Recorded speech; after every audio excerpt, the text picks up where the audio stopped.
Hey guys, welcome to part 2 of the Maximat project. In this video we are going to be installing the new bearings that are going to be used by the rear spindle.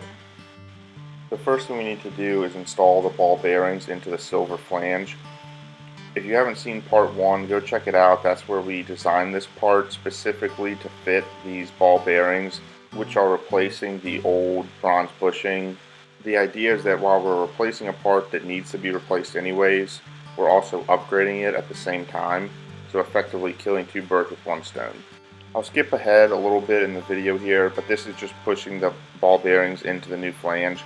They had a nice fit, they weren't too snug, I didn't need a press for it, but they weren't loose enough to where they would fall out on their own, so a good fit. First one went in nicely, the second one sat right on top of it.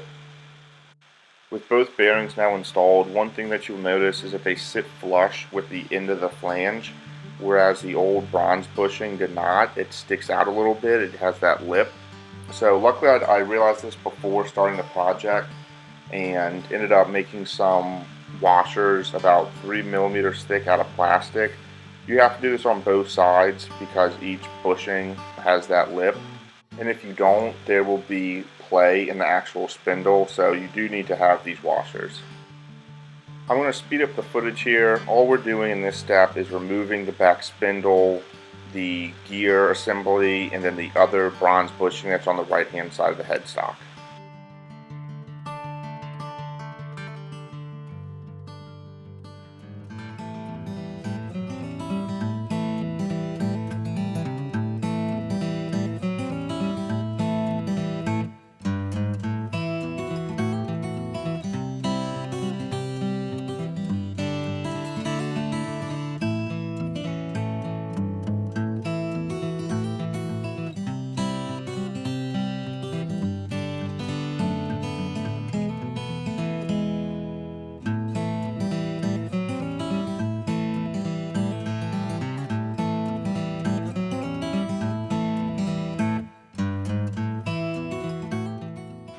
Back on the other side of the workbench, we have the rear spindle laid out and disassembled, including both bushings as well.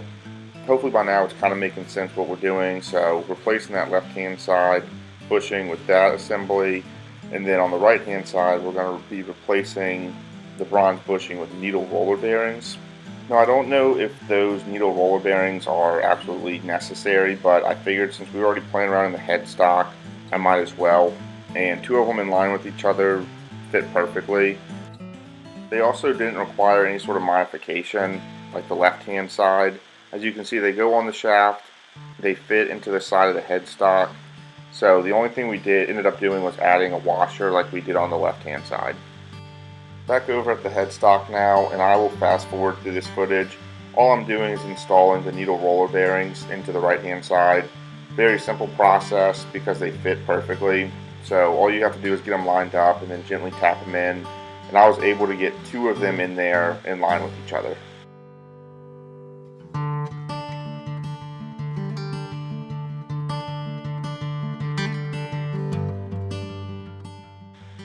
Here's a quick shot of what they look like installed.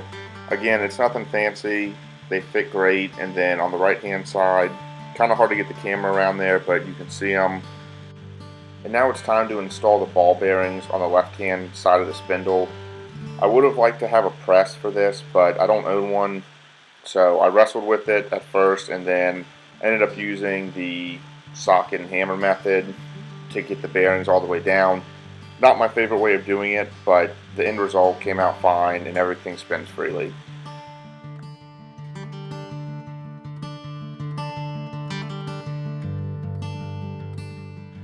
With that part now installed on the spindle shaft, the last step is just reassembling the headstock.